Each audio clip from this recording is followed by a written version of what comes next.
welcome to another webinar in conjunction with Help University's Teachers' Day Celebration Series. My name is Eric, as introduced, and I head the Career Development Center here at Help University. And my co-moderator is Dr. Gerard Lewis, the Dean of the Faculty of Behavioral Sciences, English and Languages. Today's program is really interesting, as Indian had alerted us, as we explore the school realities, especially from the perspective of school counselors and their role in promoting mental health in the school. And equally important is how parents can support the mental health of their children, especially now during this pandemic. And with us in this episode today, we have Ms. Shalina Ting, the school counselor of Catholic High School, Petaling Jaya. Ms. Stephanie Chia, the Help International School Counselor from Help International School in Subang Bestari. Ms. Anne Matthews, the Principal of the Wesley Methodist School in Klang. And Encik Zaid Muhammad, a parenting coach, author, and founder of Smart Parenting. Welcome to this webinar, everyone. Ladies and gentlemen listening in from far and near, again, welcome to the show. This show will explore two main areas, the school reality, and our focus is on what students are experiencing in school from a mental health perspective, and what are counselors doing or can do to promote a positive mental health well-being among students. And our second area to explore is what parents can do to help schools and counselors in promoting mental health. We would like to invite you to use the chat section on Teams to post your burning and not so burning questions for our speakers. And as been reminded, we will also like to invite all of you to turn off your microphones and your videos to avoid any disruptions. Thank you. And so, without further ado, let us start off with Ms. Shalina Ting, the school counselor from Catholic High, to share some of her thoughts and insights and how she, as a counselor, has addressed the issue of mental health in her school. So, on to you, Shalina. Thank you, Eric. Thank you so much. Hello, everyone. So before we start, I would just like to check a few things with you all. Firstly, can you see me? You can just type in the chat box and I can actually see your comments. So if you can see me, okay, all right, that's great. All right, secondly, for some of you, I see a no and some yes. Okay, perhaps you need to adjust your camera setting. Okay, secondly, can you hear me clearly enough? Okay, yes, we amazing. can. Yes, we can. Go ahead, Shalini. So thirdly, I usually like to understand my audience, which are you, before I begin any form of sharing or presentation. And as you all know, we all have different roles in our lives, whether as a parent or a teacher or a son or a daughter to someone. So right now, can you just very quickly share with me in the chat box, which role are you now as you're participating in the forum? The role that you're in now will affect your thoughts, your feelings towards the forum. So if you're present in the forum with the role or the desire to learn, naturally your mindset, I hope, will be more open to learning and absorbing new ideas. So just very quickly, let me know what role are you in right now? Which hat are you having on your head now as you are joining this forum today? So I see counselors, I see teachers, I see counselors, a lot of counselors. So I think I see my old friend actually, Ling Ho. Okay. So if for counselors, what I'm about to share with you would be something that you already know actually. So I see some teachers, quite a few counselors and teachers, principals. Okay, thank you so much for your feedback. Okay, so a very good morning again to all who have registered for today's topic. I was given this topic, the role of school counselors in promoting mental health in schools. So I'm known to my friends as Shalina. Just a disclaimer here, I would be sharing my knowledge and my perspective based on my personal experience as a school counselor for 20 years, having been served in three very different schools, I would say. Firstly, in Cebu, Sarawak, a missionary school, and then back here in SMK school, and right now I'm in Catholic High School, which is a Chinese conforming school. We conform to the government syllabus. And to be honest, the more I know, the more I feel I don't know enough. So just to give you an overview, let me just start my slides. Okay. I can't.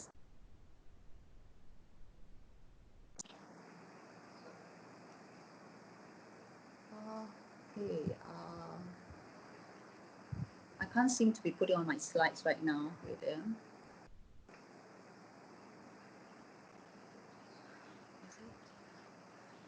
Okay. Wait, just give me a moment here because I can't seem to be presenting my slides here now.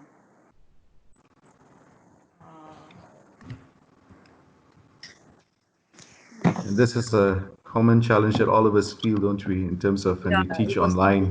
It's always a challenge we have with technology. It was just beautiful a while ago, but okay, let me just off my camera and. We've been getting some feedback on the chat that we can only be seeing one or two speakers on the screen. And I think that's probably because of the settings on your phones, because for most of us, we are able to see all speakers. So kindly just check your settings on your end. Also, for those, there's another reminder, if you can turn off your mics and your video to avoid any kind of disruptions. Yeah, Maybe if I turned off my video, then at least Shalina and the speakers Yeah. come on the screen. So maybe I can't seem to be shared. It doesn't appear the icon to share. It's okay, Shalina. Maybe if you can, as long as you can see your slides, why don't you just speak and then we will just listen to that. Okay. All right. Wait, let me just try it one last time. Just give me a minute. Just wait. No, it's not. It doesn't appear. Wait. Would it be possible for us to start with Stephanie next while you're sorting that out, so that we know we don't use up the time? Is that okay? Yeah. Eric? Yep, that's perfectly fine. Stephanie, if you're okay, then maybe we can begin with you first. Steph, can you unmute your mic? Yeah. And Stephanie Chia is the school counselor from Help International School here in Subang Bestari. Stephanie, welcome on board. Hi, everybody. Good morning. And thanks for signing up for this this series of webinar. Let me first begin by giving you the context of Help International School. At Help International School, our students comprise of about 90% Malaysian students and about 10% of international students, and all doing the Cambridge IGCSE syllabus. Now, we also accept a limited number of students with special education needs, and we've got a dedicated learning support team who provide individualized academic support required for these students, while the school counselors provide the social, emotional aspect of support. Now, as with all children and adolescents, whether or not they are, they require special education needs, stress, anxiety, depressive symptoms, addiction, bullying, family problems, all these are examples of issues that are commonly experienced, right? But there is this phenomena that I observed as a school counselor that's been becoming more and more rampant, is this sense of loneliness and disconnectedness, despite being in supposedly more connected society.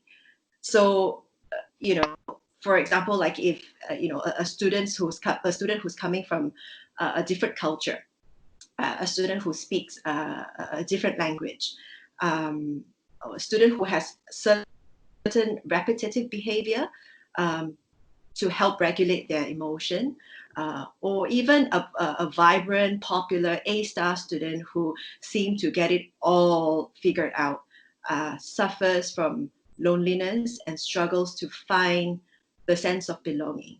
And these struggles, they are amplified, especially during the COVID-19 pandemic. Now, we know from research that belonging is a key aspect of mental well-being. So as school counselors, we can use this belonging as a guiding principle to support our struggling students in school. So the question that we need to ask is how or what transformative actions can be taken to so that students can feel that they're being seen, that they're being heard in whatever circumstance that they're in. Now, if we were to view a child holistically through the four lenses of their social context, you know, being with their family, being in a school, their peer relationship with their peers, the connection with their community. Now, before the MCO, they, you know, especially with the adolescent, they are involved, they are connected in some ways with these different areas. Now, during the COVID-19 pandemic, this has impacted heavily on some of their social life. And especially if you are an adolescent, this really play a huge part of your life. So with everything else that a child experiences with, you know, the changes in their development, now we need to recognize that they are experiencing a deep sense of loss. Yeah. And what is that called? You know, that's grief, right? Where, you know, when one experiences grief, you know, this deep sense of loss that where the sadness, anger, confusion, all these big emotions are coming into play. And so the next question is then, how do we support children in this season of grief? Now at HIS, what we are currently doing is that we, you know, the counseling department, we've tried to touch base with as many students as we can, existing students who were already attending their weekly counseling support in school. We touch base with them to ensure that they're safe at home, that they're coping all right at home, and we give them the option to, you know, if they would like to continue with their counseling via, you know, online. Because some students may not feel very comfortable the fact that, you know, they are doing a session with the presence of their family members, and so we respect that. So, you know, the other option is, you know, hangout chats. We also on our virtual learning website, there is a well-being page with, you know, tips and strategies to help students navigate through this pandemic. So that's something that, you know, the pastoral team and the counselors and the well-being team put together. We've also initiated a more casual avenue for groups. These are for students who, you know, they may have wanted support, but may not have come forward to us. They may not be comfortable having this one-on-one session with us. So we have created a more casual avenues for to reach out to groups of students where, you know, they can come together and you know, and where, you know, feelings are being validated, and we can normalize their feelings and their experiences so that they feel heard, and they realize that they're not struggling alone, and basically be connected to a wider, you know, community via hangout sessions with the counselor. So this afternoon, actually, we are going to have a virtual chillax, you know, session where students signed up if they want to attend, and, you know, they are going to come. I'm going to go in my favorite attire, and after the raya, we'll also begin our, you know, afternoon tea with the counselors and with the students. So these are some of the things that some of the initiatives that we've taken. Now, one of the struggles children and their family have, especially during this pandemic is really navigating in, through this emotion, like this recognizing and understanding the emotions that they're going through. Everyone is cooped up at home. Everyone is feeling frustrated, but no one is really talking about it, but they are acting upon it. So, you see conflicts, you see like during this time, you have more conflicts than usual because everyone is in the same space. So understanding and recognizing these emotions, this requires, these are skills that you have to learn. So prior the MCO as a school, we actually have started also conversations on, emotional well-being, and we explored, some of the ways that we can help build emotional resiliency through emotional education, or you call it the emotional literacy, with children as young as preschoolers. And I'm hopeful that this, it's something that we will eventually do. And I think this is such an important life skills to have, and especially during something like that is so unexpected. 2 months ago, no one would have imagined something like that happened. And when it hits us, how do we, what do we do to navigate in this situation? That's it for now from me, and I'm happy to answer any questions that you have. Thanks, Stephanie. Maybe just to, as you say that you're talking about this chill out sessions and the availability of the counsellors to address some of the issues if it's been raised.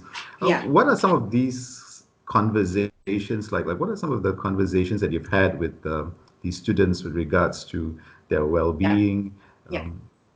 Thank you. So one of the things that we really want to, because there are students who they've been struggling, they've been feeling like what is this? I'm not seeing my friends. I can't do this. I can't do that. I'm very frustrated. I'm having this conflict with my family, and they have no space to share this, right? So, but they are also wary to reach out to us. It's like, if I reach out to the school counselors, will this be, I have a big problem. So one of the things is, we want to also remove the stigma of mental health, right? And it's okay to just reach out. So in the children's mind, they are coming in for a casual conversation with us, and get connected with a few others of of the peers. In our mind, when we have our goal, our aim is to have a gauge of how our students are doing emotionally, how are they coping during this pandemic, and in that sharing, to also let them know that, hey, you're not alone, because when you feel anxious or about whatever, your friends are also feeling the same right now. Without this group, they are feeling all these things themselves, without knowing that other people may have got these experiences. So this avenue to say that, hey, me too, you too, everyone is in this. Also, to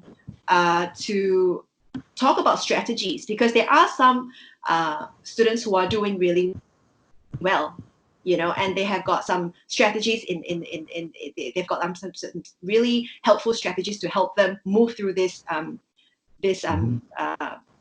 pandemic, right? And so this is a platform where we hear all these different ideas, and also not feeling alone in that struggle. Did I answer your question? Yes. Yeah. This might be for later. Yes. You talked about, there's a section of the website where you created, the counseling team created some mental health resources for students. I wonder if at the end of the presentation of all the panelists, if you could actually share some of the things that you put up on the website, how you design the website, what are the areas. But maybe if you can actually go into the website later on, not now, then share that those resources, so just to give a bird's eye view of the different areas Yeah. that the mental health team in HIS actually provided for students. Yeah, so we can just get that ready so that Yeah. after the panel discussion, you can actually share that link live to the audience. Um, Okay. Okay. Yeah. okay, and there was a question here Yeah. also from a parent, yeah, from Ampika, regarding conflicts between family members. I wonder if we could just address this later on when the Yeah. panelists on the who will be talking about parenting, whether you can just address this question Sure. in the presentation later on. Okay, so over to you, Eric. Yeah. And also, there's another question by Mr. George Matthews regarding the strategies, which we will also share in the Q&A section later, just to hear different perspectives from the different speakers. All right. We've managed to rectify the little bit of a technical glitch on Shalina's part. Shalina is the counselor, the school counselor for Catholic High in Petaling Jaya. Shalina, if you could share some of your insights and thoughts, please.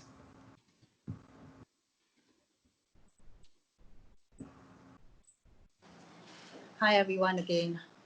Can you hear me? Yes, we can. Okay, that's great. So just now there was just a bit of a mix-up.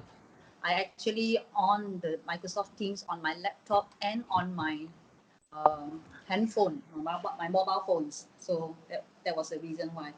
So thank you Stephanie for sharing a different side of our job scope. So I won't be touching so much on what I'm doing during this pandemic because it's similar to Stephanie. Because I personally feel that this pandemic is just what we call the presenting issue, the presenting problem.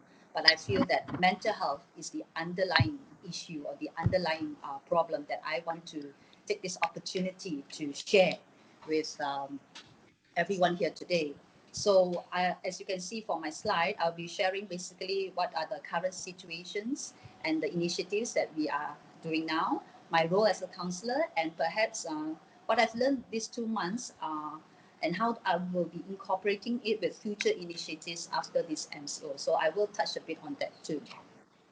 So I also hope that whatever I share, although I do not mention names or details, but I hope that it doesn't become a source of gossip topic for many.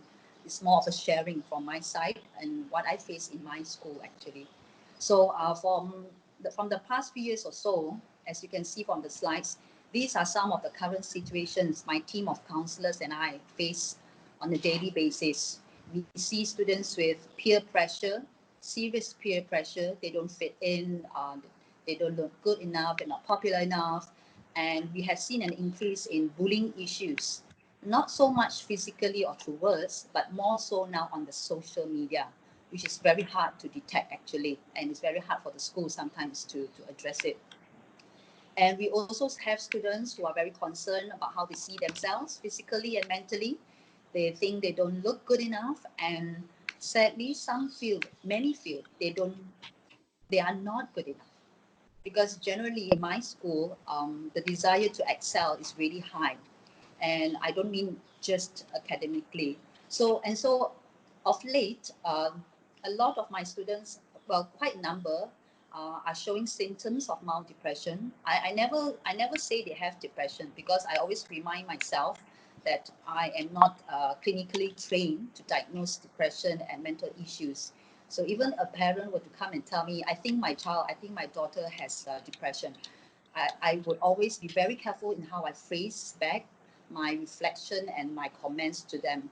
So I would say I have seen cases of students showing symptoms of mild depression, not wanting to come to school because very simple, just fear of presenting in public. Because as you go up, level from 1 to 3, you have more presentation opportunities, you have oral and all that. So they literally just don't come to school on the day they have presentation, or they have anxiety issues, some of which have been diagnosed by a child psychiatrist. And so honestly, I feel very challenged every day because we are not trained. School counselors, we are not trained to handle such issues. We learn child psychology, we learn educational psychology, we learn teen psychology, but we don't learn abnormal psychology or the other in-depth ones. But I will try to share later what we still try to do to help the children in our school. So from the MOE, we have quite a few initiatives. So those who are the school councils in the forum right now, bear with me. I think you know what I'm going to talk about. So all government schools have been allocated school councillors with the ratio of one student councillor to 500 students, and we're trying to fight for 350 actually. So in my school, with an enrollment of 3,000, I have 6 counsellors in my school right now. And secondly, what we are currently doing now, and we are asked to do by the MOE, the Ministry of Education, is we have what we call a mental health screening. And this was first introduced in 2011, and Catholic High School was quite blessed. We were one of the 6 schools that was involved in the pilot study between MOE and MOH, the Ministry of Education and Ministry of Health. And so we got the first insight, or the upfront inside news about what to do actually. So back to now. So every year, school counsellors are supposed to do mental health screening consisting of 2 surveys. One is called DAS, Depression, Anxiety, Stress Survey. And one is called, in Malay, we call it UGDT, Ujian Gaya Daya Tindak, which basically translates to Coping Skills Survey. So we are supposed to do this in February, the starting of the year. And if they obtain very high scores for their depression, anxiety, stress survey, and very low scores on their coping skills, we usually will try to make an opportunity, or persuade them to see us. And if in the event after the counseling session, for those who have very, very low scores on coping skills tests, we are supposed to do a second screening in June. And all these data are keyed in and they're sent to MOE actually. So we were asked to do this mental health screening to all Form 4 students initially. So every year Form 4 students, because they're not in the exam group, they are given this mental health screening. But starting last year, all government schools were asked to conduct this screening to 20% of the enrollment of students for each form.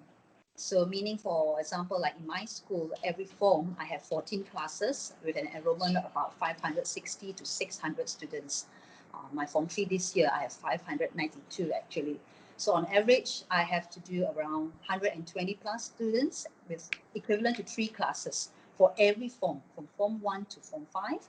And we have to see them, we have to talk to them, and then we have to think of what other activities or workshops that we can do to sort of bring the score down a bit.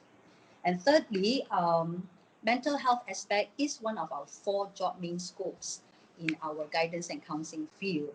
Apart from career guidance, character building, and discipline, mental health is one of our 4 main job scopes. And so just to share with you openly, so that I won't feel shy sharing this, our KPI is actually 1 individual counseling session a day, which brings about roughly a year 150 sessions minimum, and 1 group counseling per week. So that's our KPI. This is what we need to do on a daily, weekly basis. But I always believe that we also need to be proactive in our approach. And so my counsellors and I, we have arranged the following programs or initiatives in Cadet School. So generally, with the main focus of mental health aspects, all schools will generally have mental health week, talks, workshop, and so forth. But in my school, together with my counsellors, we came up with some preventive programs that we do yearly. So this is from an NGO actually. So for Form 1, we always, you can see from my slides, the following topics that we have, and you notice that we don't really touch on the Form 3 and Form 5 students. So we only so-called disturb them after their exams. So I won't talk so much about the preventive programs, but if you have questions later, you can always ask me. So mental health workshops, I started doing last year or the year before last with the cooperation of the Malaysian Mental Health Association. And coincidentally, that year, Johnson & Johnson had a CSR program, and they wanted to focus on mental health. And so together with Mental Health Association and Johnson & Johnson, they came to my school to conduct mental health workshops for all Form 3 students after their PT3 examination.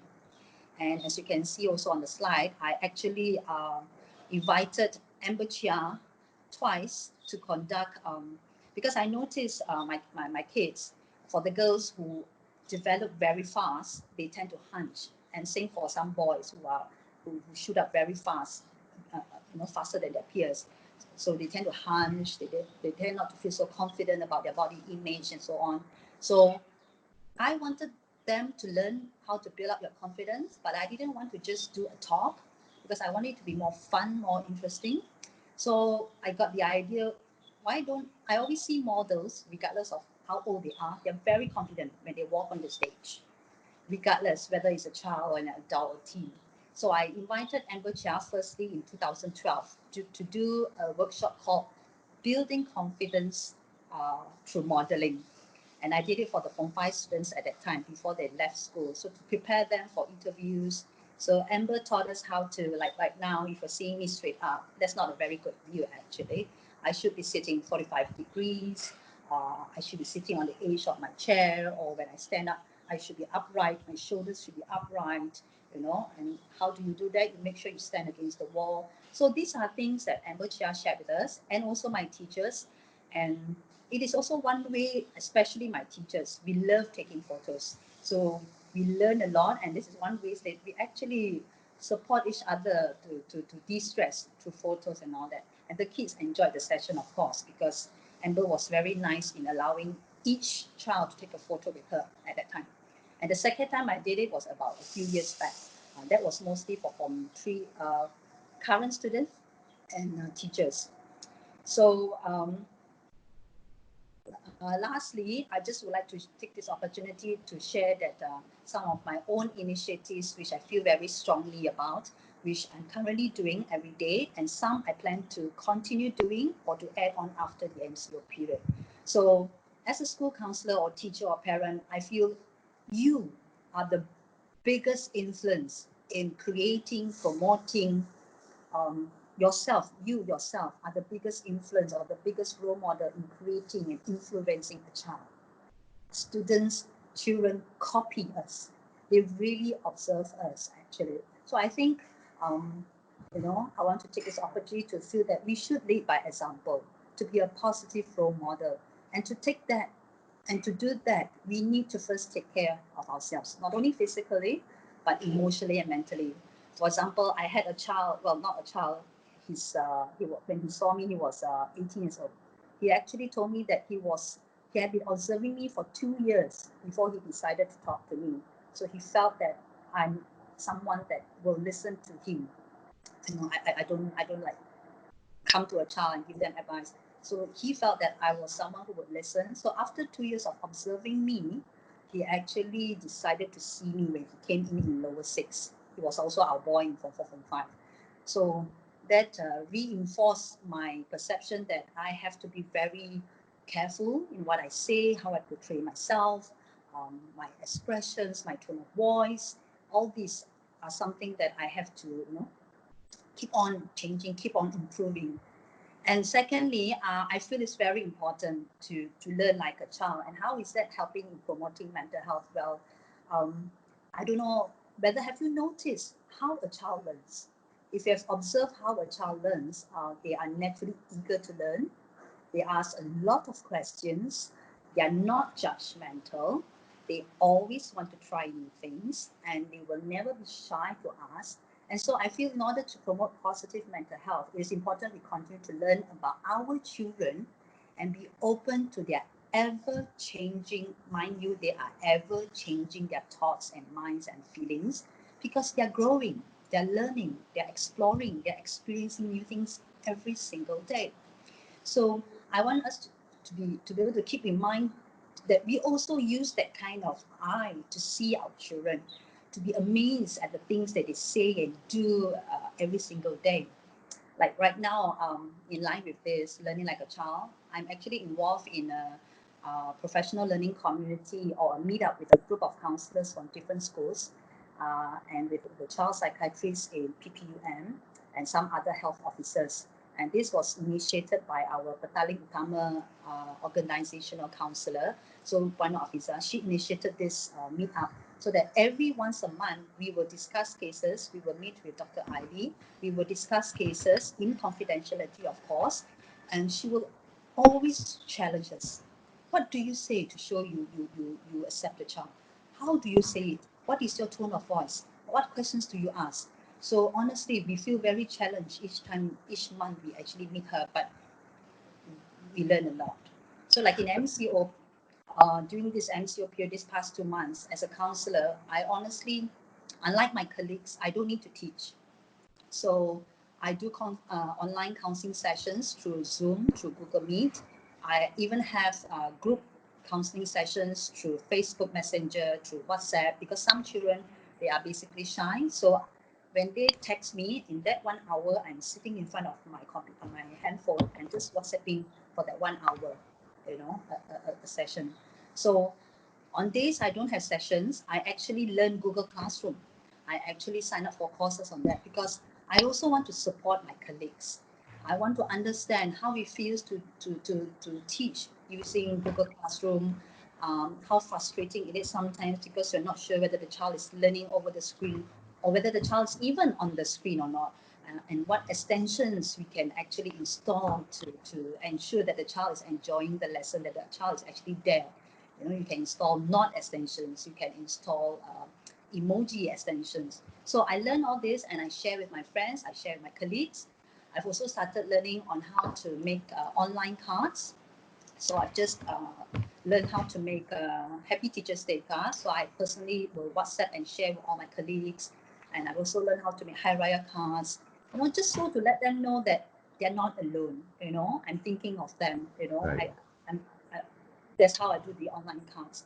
And so after this, I've also learned how to do bulletins through PowerPoints. So my plan after this is I intend to work with my peer counselors, my students, to create bulletins on simple topics, how to get ready for school. You'd be surprised. There are certain things you might have just been a bit rusty, like to prepare your clothes, a uniform, for the Form 5 and Upper 6. I have colleagues who feel that they are rusty in driving also, So I plan to do bulletins on how to start school, how to take care of themselves, how to adjust to the new normal, things like that. And lastly, but not least, I can't emphasize enough the 2 A's or double A or A square, as you can see on my screen.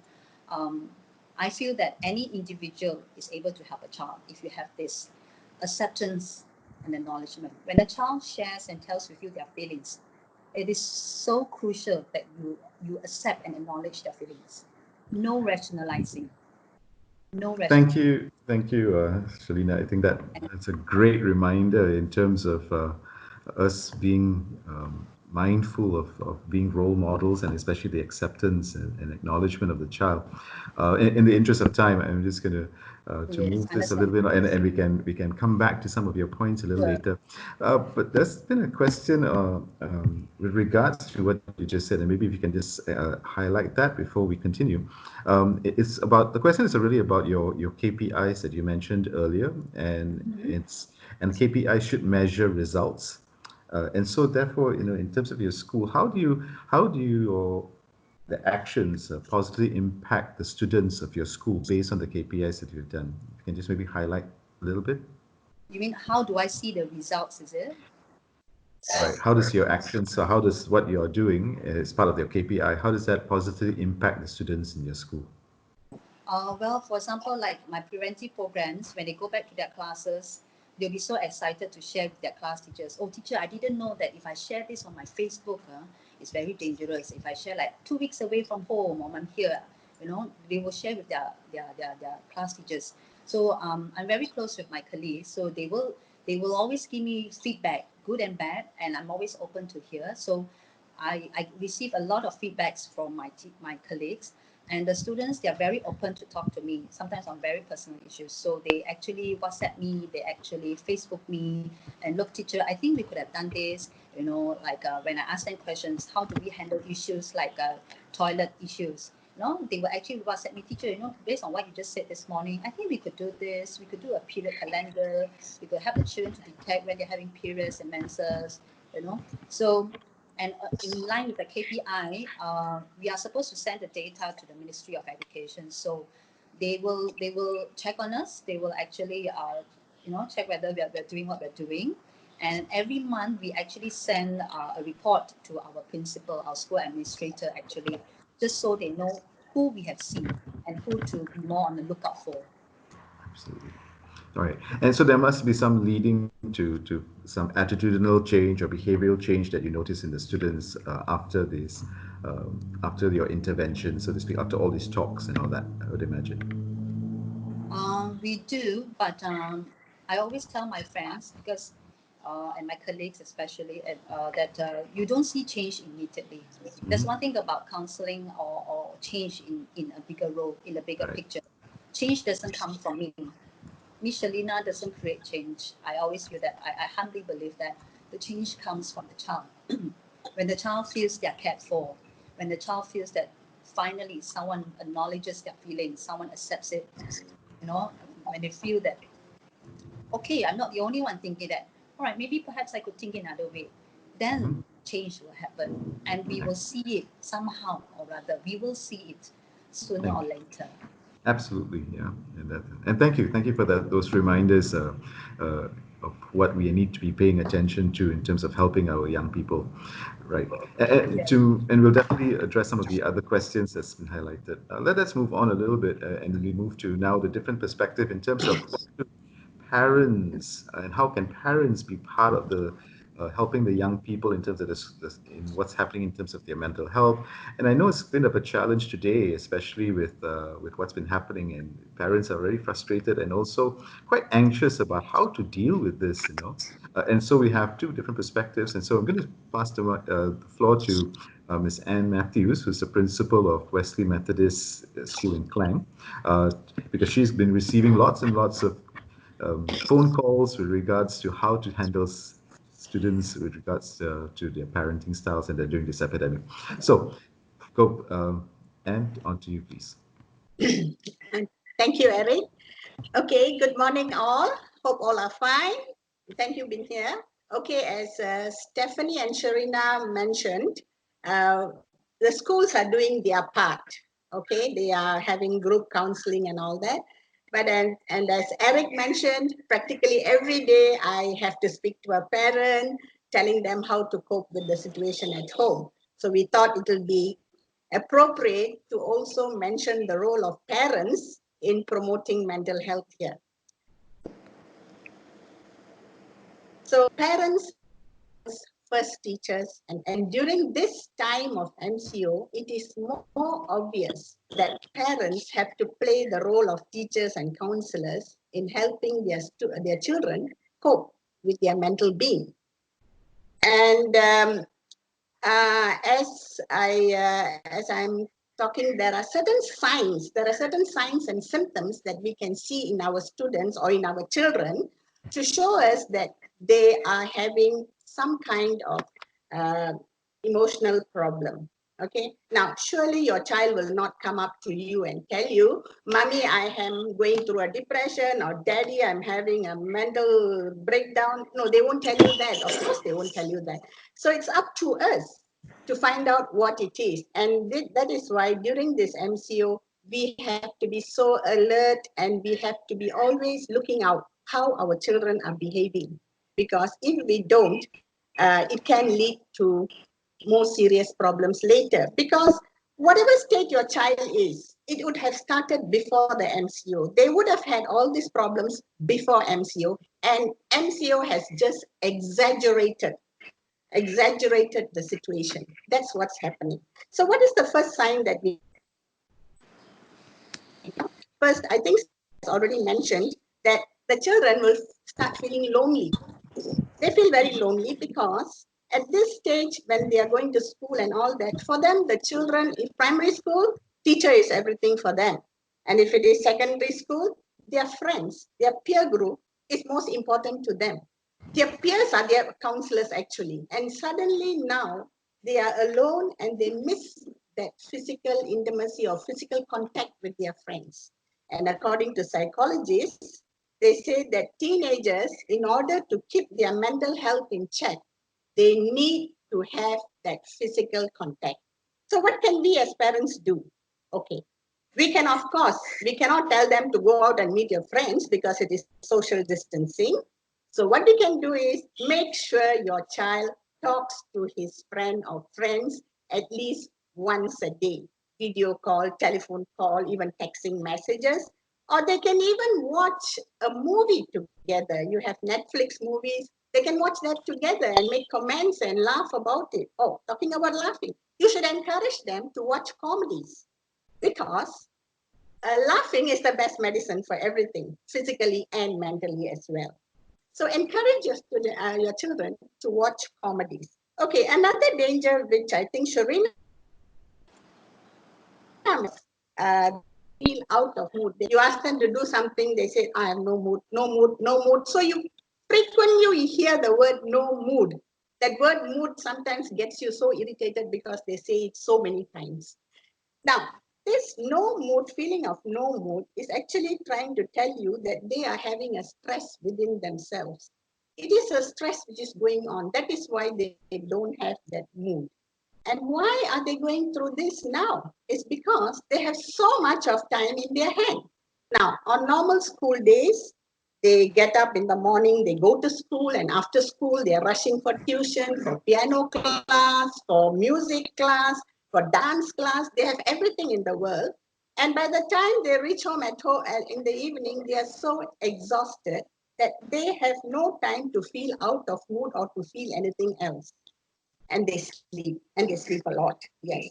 Okay. So to overcome this feeling out of mood, what we can do as parents, maybe for the younger children, you can sit down with your children and draw out a timetable other than the school online class timetable. Don't touch on the school online class timetable. After that, you can draw up a timetable for them. Or for the bigger children, you can ask them to do it themselves. The secondary school children, they can do a timetable for themselves and you go through it. But work with your students. Show them that you are there for them. Never let them feel that they have no one. They have you, all right? Let them have that feeling. And then, of course, if your child is good in something, I'm sure every child is good in something, maybe drawing, painting, or dancing, or singing.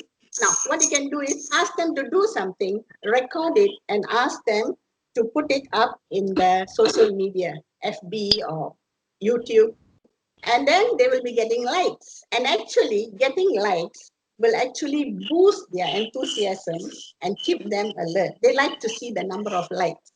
Okay, but at the same time, please warn your children about the dislikes and teach that they have to accept criticism and try and tell them that they should accept the positively. All right. And of course, the other thing you can tell them is some people, they just purposely put dislike or they put it as negative comments, not because of anything, because they themselves have something wrong with them. And then, they may feel envious or jealous of the other person who has that talent. Okay, so teach your children to accept criticism and to accept criticism positively.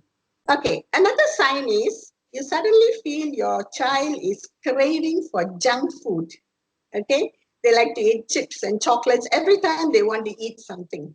Okay, this is a sign of mental stress because when we are stressed, our body tends to release a stress hormone which increases our appetite for sugar and fat.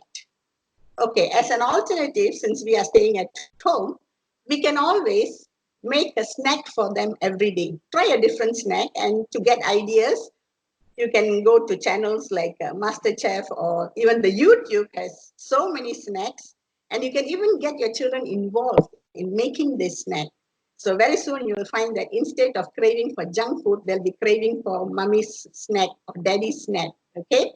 All right. And one more sign is insomnia. I think that's very common now. Children find it difficult to sleep, or they get interrupted sleep. And the morning they get up, they feel very moody, and they get very irritable, and they shout at the siblings, they shout at the parents even. All right. Okay. Sleep is very important. A child would need at least a good 8 to 9 hours of sleep, lacking which can lead to a lot of physical as well as mental problems. So what you can do is, as a family, since the family is together, and then I think Sharina mentioned about family conflicts which lead to all this stress. Well, this is one good way of bringing the family together. Every day for about 15 or 20 minutes, you can have a family workout session where the whole family can come together.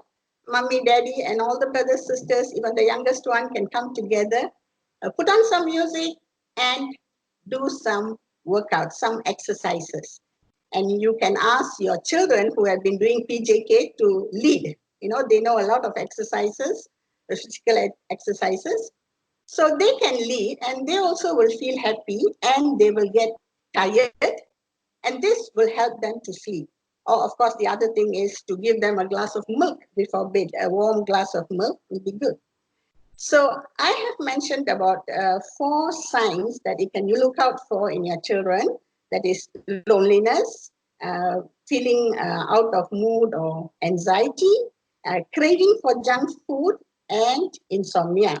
Of course, there are other signs, and you are the best people to look out for the signs. And if you do have problem on how to handle that, you can always call the school counselor, or in my school, in Wesley Methodist School, Klang, parents, they call me and they talk to me. So then the counselors and the teachers or the principal will be able to help parents on how to handle certain situations.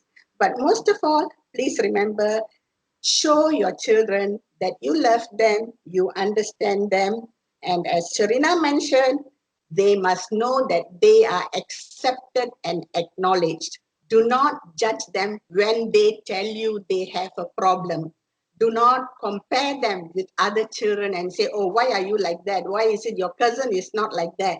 You know, why is it that you have all the problems in the world and others don't have problems? You know, no.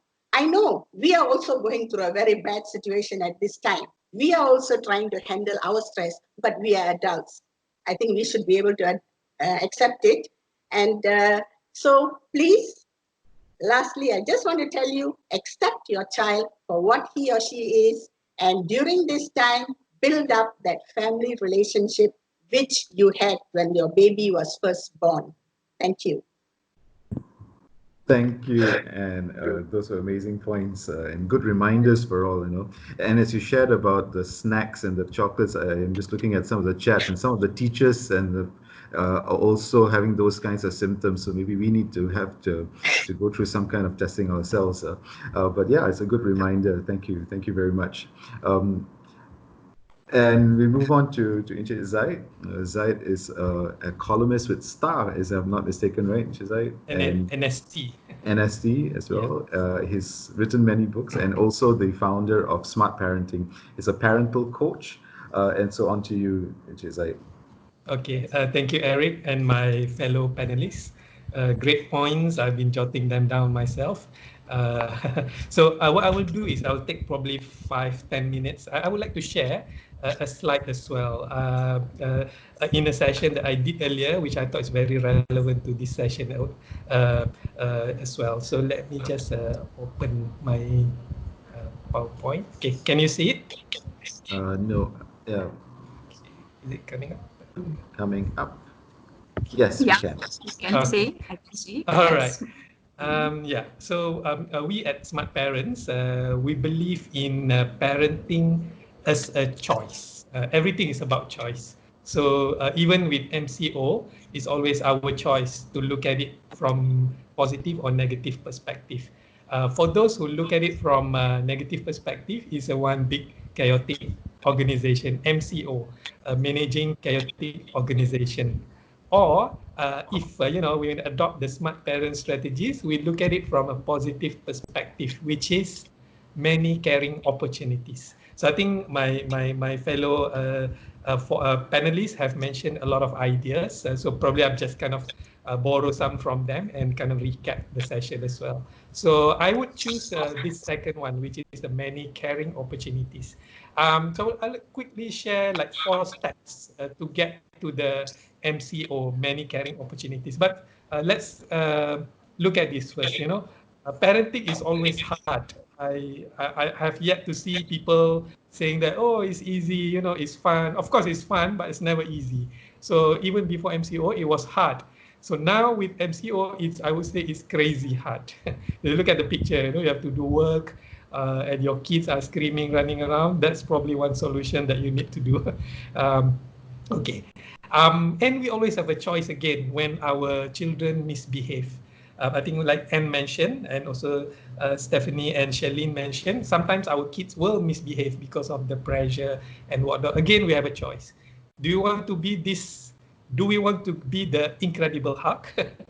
Okay, where we transform from a very nice, humble person to this big, giant monster, a green monster, and destroy everything. Destroy here means destroy our relationships with our loved ones. Or we can always have another choice, which is also start with letter H, give them a hug.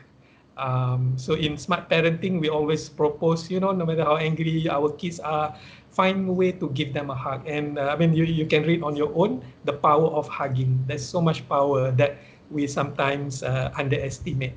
I personally use it with my kids when they throw tantrum, and very soon they calm down and we can talk rationally. So don't be a hug, but give a hug.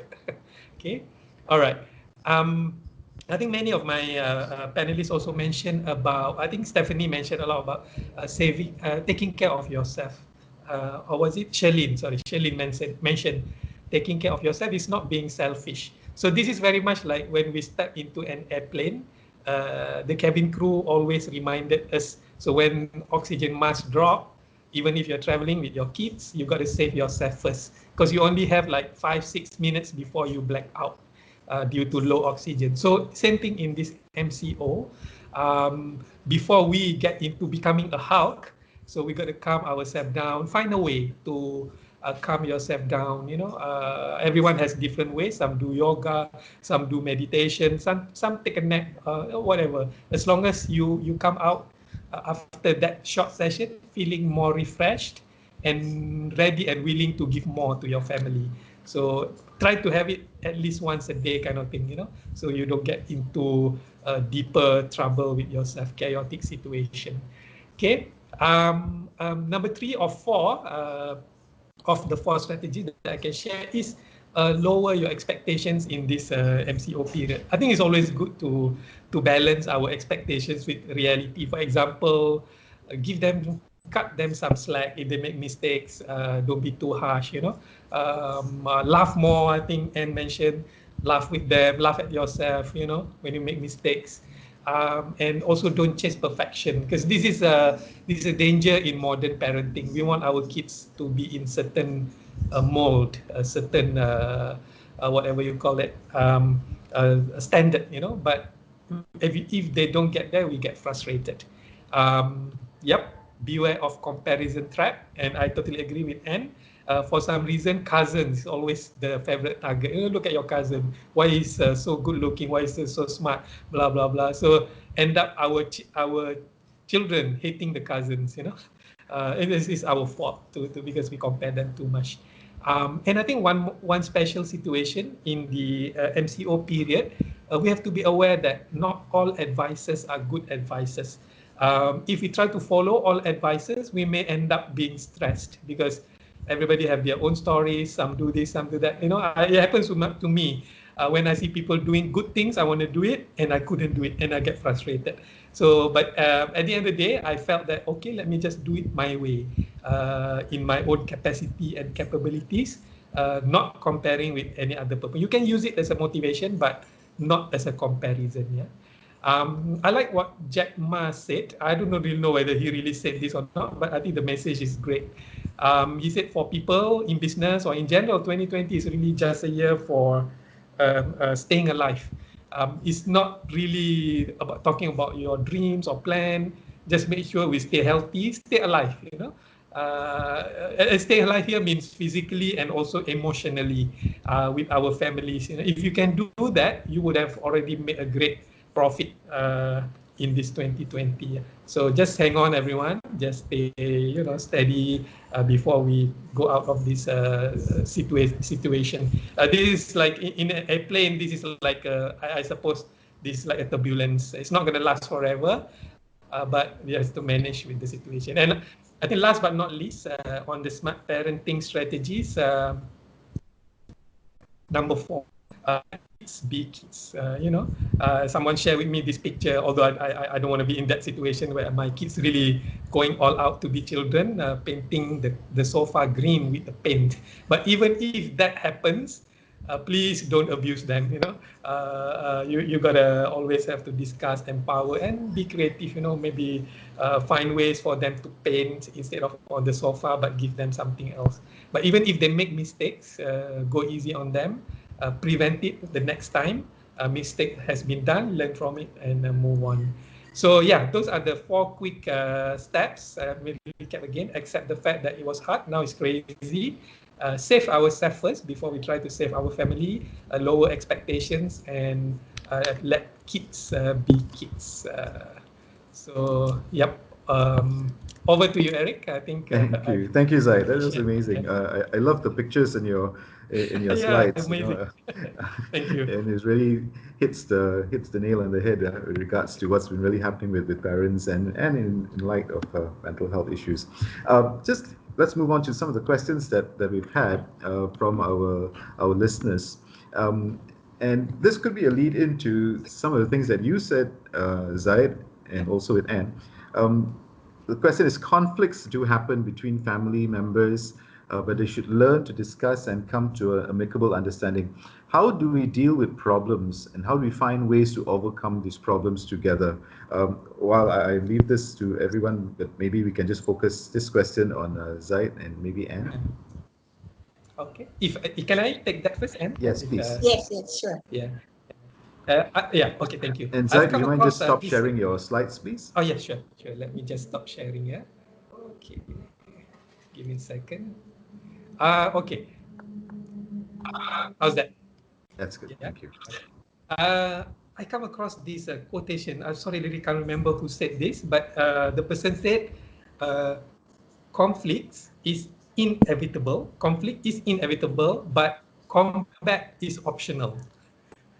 I really like that quote, you know, because no matter what we do, we will never avoid conflicts, even with our spouse, you know, that we know and we have been living together for so long, conflict will still happen. But to have a fight or combat, it's our choice again. So I think that says a lot about our own ability to control our own emotions. That's why if we are calm, always calm, we are in control of ourselves. I think someone told me that if you have a cut, for example, in your hand, and somebody pour a lemon on top of it, I think you will cry, right? It's so painful. But if there's no cut and somebody squeeze a lemon on top of it, you don't feel anything. So I suppose combat is because of our own cut. Maybe we are hurt inside, or there's some past issues that we haven't resolved. And then come a new like lemon squeeze on top of it, it's really painful. And that's when you start reacting and going crazy with all those conflict and emotional turbulence. So cure the cut first. I would say as a self-reminder for myself. When I feel hurt, I don't go blame another person. I blame myself first. So I must have some cut inside myself, you know. So let's cure that. Then I'm ready to face the conflict in a more rational manner. Yeah, that's my take, Eric, on that question. Thanks, Zaid. Anne, would you like to? Yeah, I would like to add to that. Yes, it is difficult, but when the conflict is already there, your mind doesn't think logically and you don't think about the situation. Yeah. So because especially during this MCO, I have fathers and mothers calling me up and telling me I can't talk to my wife anymore, or I can't talk to my husband, he's not listening, you know. So I know it's very common to happen, especially during MCO. So all I can tell them is, because really I can't really help, but what you can do is, because we are adults, maybe we should stop ourselves, like what Zaid said, and think about it, and then calm down. And when you're fighting, don't both of you start yelling at each other, because it's not going to go anywhere. So when one person is yelling, the other person should really, really control. I know it's not easy, but really control yourself and just keep quiet about it. And then when the other person has calmed down, then you talk. But at least one person must make that initiative. Otherwise, it's going to be difficult. Yeah. Can I just add? Can I Yes. jump in? Can I jump in there just to talk about conflict aside? I like very much that statement. Conflict is inevitable, but combat is optional. And I think what we often forget, because emotions are so strong. I mean, Daniel Goleman talked about it as the amygdala hijacking. When he talks about emotional intelligence. So the emotions just overpower us from being able to rationalize or think through our responses. But anger, coming from a cognitive perspective, really comes from one stream, one specific cognitive stream of thought, and that is when I perceive you as violating a value that I have. So if I feel that you are disrespecting or impacting or trampling on this value, I will instinctively, naturally become angry. So if I'm angry, unfortunately, we focus on the anger rather than the thought that triggers off the anger, right? And because emotions are so strong, what we do is it escalates. As you say, we put the lime on the cut. Yeah, and for anger that escalates and the conflict escalates to the point that it becomes personal. And when things become personal, we already forget, because then it becomes a power differential, isn't it? A power struggle between who will win this battle, whose voice is louder, who is stronger, right? But when you think about it, when it comes to family, at the end of it, the question for us to ask is, how important is this relationship to me? How important is it that I win this argument? And when it comes to my child, how important is this child of mine in my life at this point? And 15, 20 years down the road, when he's an adult and he doesn't need me, does he want me in his life? And if I can answer that question, then very quickly the anger will dissipate. Because then I reprioritize, isn't it? What really is important to me? Same thing with my spouse, isn't it? No matter how angry I am or what, how important. So if tomorrow she gets the virus, will my perspective of her change? Will I say, oh, yeah, lah, good lah, that you got the virus, goodbye? Then will my anger go away then? Or will I be terrified? How will I continue living if she's not in my life? Then we change perspective about what really is important, isn't it? I mean, those are the opportunities this MCO provides, many caring opportunities for us to relook at how we are coping, managing the relationships that we have, that will then help us find a way to build those relationships that are critical and important in our lives, because that's what matters, right? The relationships that define who I am as a person, my happiness, my meaning, and everything else that surrounds me as I go through life, right? So I mean, I thought all of your points were really, really excellent. Thank you very, very much for those thoughts and ideas, Eric. Yeah, we're just going to move on a little bit. I know, Steph, you wanted to say, but maybe you can incorporate it in the next question, which is really talking about and asking the question about the strategies for students. What are some of the strategies? I think this question was related to what Shalina had talked about earlier. But how do we help the students develop these certain strategies? So maybe I could just focus that question to Stephanie and Shalina before we move on. And if you can just keep our responses to minimal, please, because we've got a few questions which I'm trying to see if we can finish them as much as we can. One of my experiences that, with the sessions that I've been having with students is that they feel so small, and especially when, when this conflict and it becomes very personal, and parents started to attack them in a way that, bringing up all their weaknesses, right? all the things that they do wrong, you know, and all of a sudden they feel so small about themselves, right? And I think one thing that is very important that we forget sometimes is it's okay to feel this emotion. Of course, if someone, you know, said something hurtful towards you, you are going to feel hurt. You are going to, you know, feel, you know, angry, especially when it's unjust. So my strategy with student in that is to really recognize what's happening to your body, paying attention, and re-examining the thought. I mean, these things that people say to you. Whether is there any truth to it, you know? Like one of these students, you know, was saying that how, like a parent of us would say, you know, you are always like that, you know, like how come you're still doing this, you know, you're always like that. And then we re-examined and thought, are you really always like that? Because there are times that you are like that and there are times that you're not, right? And to reassure, if no one else at home can reassure themselves, because everyone is under stress, right? But because I'm working with the students, so I'm able to give the students strategies. I'm not working with the parents, right? So the parents are going to be, you know, with whatever skill set that they have. But with the student, they can take that comment and take 5 steps back and really breathe and say, okay, I'm really hurt with this comment. And let me reevaluate. Is this comment valid? If it's not, I don't have to really embrace it, and I can empathize where my parents are coming from. You know, they are feeling stressed too. They need that space too. Everyone needs that source of control, and that's how my parents, you know, cope with the situation. But I am going to cope differently, right? So I'm going to sit with my emotion because I'm letting myself the permission to feel, but I don't have to hold on because emotion comes and go, right? So I can sit with it, but then I can, when it's time, I can also let it go. And I think that is very, very helpful for students.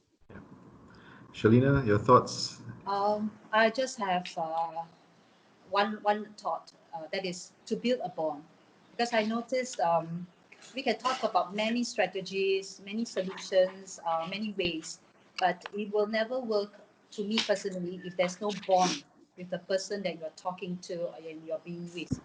So whenever I have any sessions with my teachers or my colleagues, or even in my monthly PLC, I always go back to the same number one thing is I need to build a bond, a good, healthy, positive, strong bond with my teachers, my colleagues, my parents, my students. And when I have that bond, even if I were to suggest something maybe silly, but they will try out because they trust me. So I feel it's very important. It all goes back to your relationship with your family members, your students, your colleagues, and you know whoever we're talking to. It will be easier to share something not so nice. And it will be also very easy to influence someone positively when you have that bond, that strong, healthy bond with whoever is it you're talking to. So I'm always reminded of that. That is my basic go-to strategy. Relationship is everything. Yes, relationships. Yes. Um, another point here is another question is really any tips on how to help students recognize when they're getting mentally or physically stressed from being locked in onto a screen, social media, blue light from LCD too long.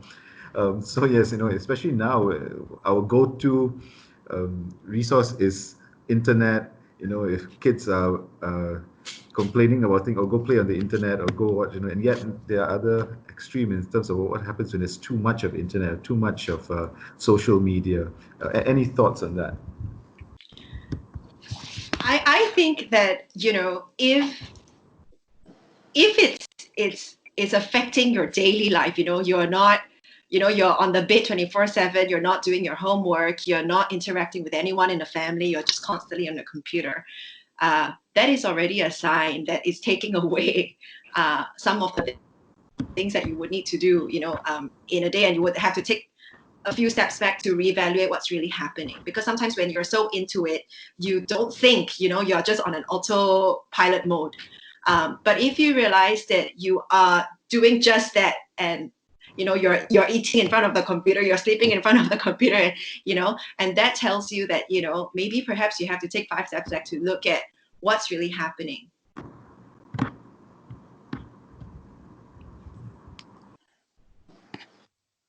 Can I just add on? Sure, Shalina. I just want to go back to highlight that I still believe that the pandemic is just a front kind of thing. Whatever issues that we've been facing before, it only gets heightened during this pandemic. For example, if the child before this doesn't talk to their parents and they love school so much, many of my students, they love school so much, they spend so much time in school.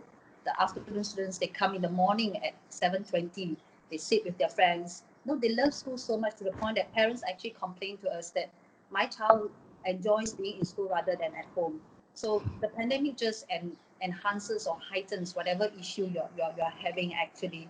And I feel that now is a very good time for you to, the child is in front of you, and for you to make the effort to go and knock on the door and say, how are you, what would you like to eat today, do you want to try to make a pancake together with me, so it's not so easy for a child to start the first step, but I have sessions where I actually have a child who wanted to have a session with me simply just to ask me, teacher, how do I build up my relationship with mommy, daddy?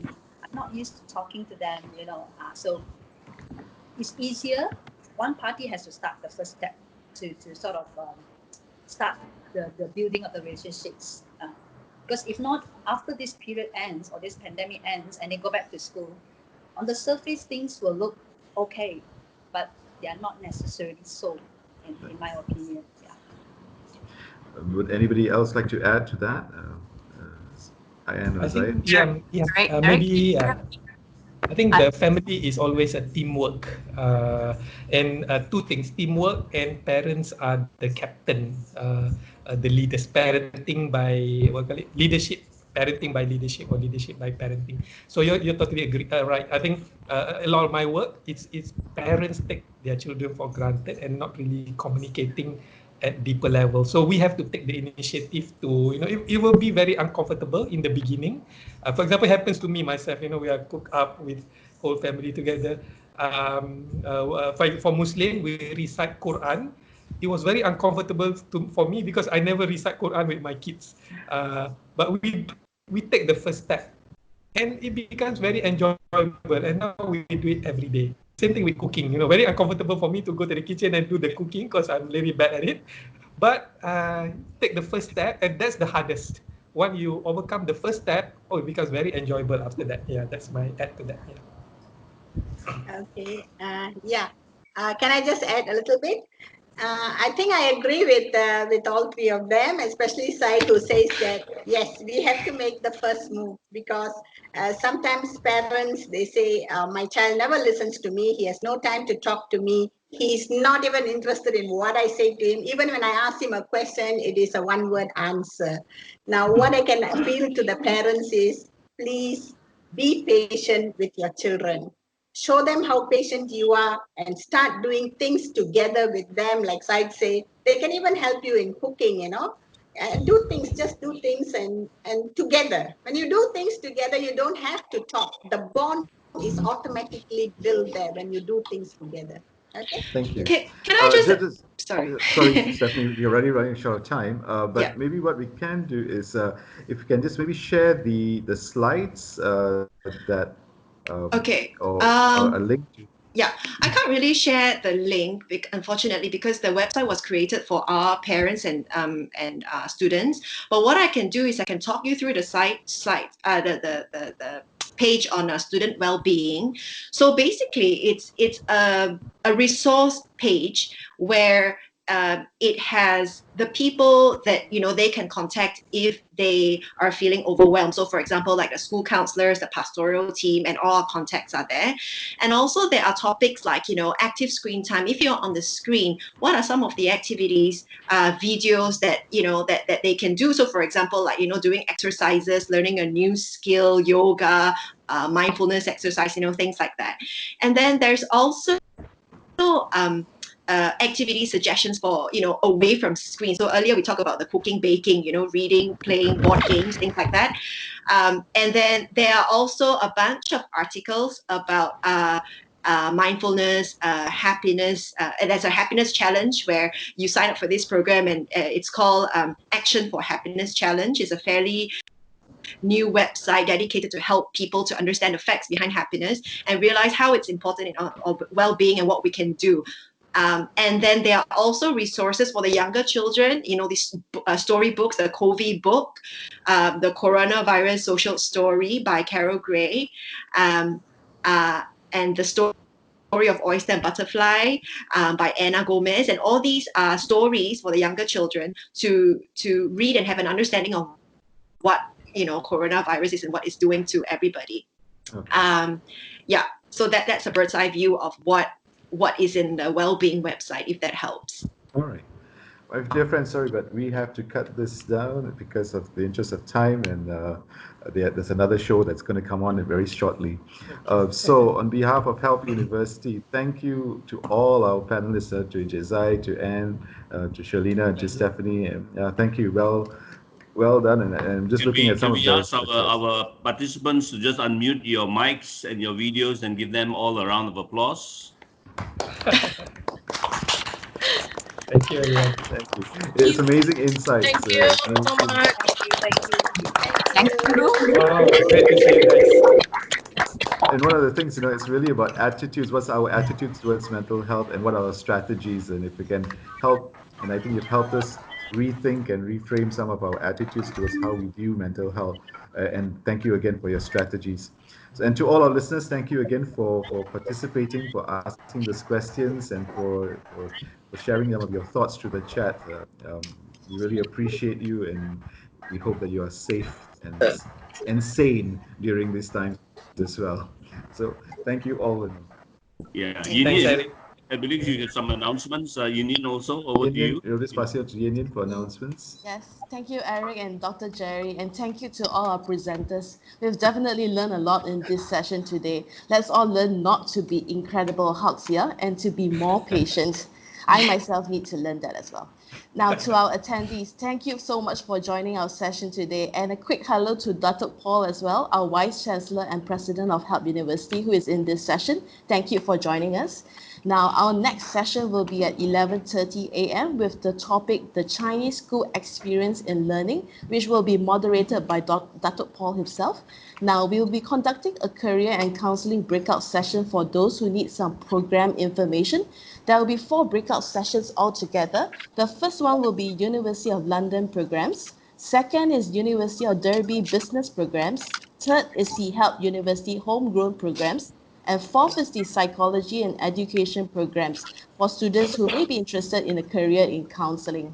The links are now posted on the chat group. Also, please scan the QR code so we could have some feedbacks on our forum. Now, the session is now ended. See all of you at our next session at 11:30 a.m. If you're not joining us, have a great weekend, everyone. Okay, bye, everyone. Selamat Thank you. Bye. Take care. Bye-bye. Bye-bye. Thank Bye. you.